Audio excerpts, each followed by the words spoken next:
থরথর করে কেঁপে ওঠে এবং তাদের ঈমানটা বৃদ্ধি হয়। আজকে আপনার সামনে কোরআনকে বাংলার মুসলমানের ঈমান বাড়েও না কমে না, অথচ আল্লাহ বলছেন যে ঈমান বাড়ে এবং কমে। আল্লাযীনা ইযা যুকিরাল্লাহ ওয়াজিলাত কুলুবুহুম ওয়া ইযা তুলিয়াত আলাইহিম যাদাতহুম ঈমানা ওয়া আলা রাব্বিহিম ইয়াতাওয়াক্কালুন। আল্লাহ বলছেন মুমিন তো তারাই কম্পিত হয়, ভয়ে কেঁপে ওঠে, থরথর করে কেঁপে ওঠে এবং তাদের ঈমানটা বৃদ্ধি হয়। আজকে আপনার সামনে কোরআন তেলাওয়াত করলে আপনার চোখ দিয়ে পানি আসে, চোখ কাঁদে, অন্তর কাঁদে? কাঁদে না, কারণ আপনার মধ্যে ঈমান নাই। আপনি কোরআনের মুজিজা বোঝেন না, কোরআনের অর্থ বোঝেন না। এই হচ্ছে বাংলার মুসলমান। ঈমান বাড়বে এবং কমবে, এটা ঈমান। শিরিক করলে ঈমান থাকে না, জিনা করা অবস্থায় ঈমান থাকে না, চুরি করা অবস্থায় ঈমান থাকে না, ওই সময় ঈমান থাকে না। ঈমান বাড়ে কমে, ঈমান অটুট নয়।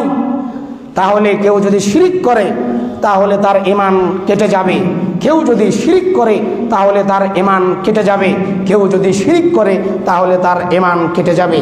আল্লাহ রাব্বুল আলামিন শিরিক থেকে বেঁচে থাকতে বলেছেন। যদি কেউ শিরিকের মধ্যে লিপ্ত হয় তাহলে তার ঈমান টিকবে না।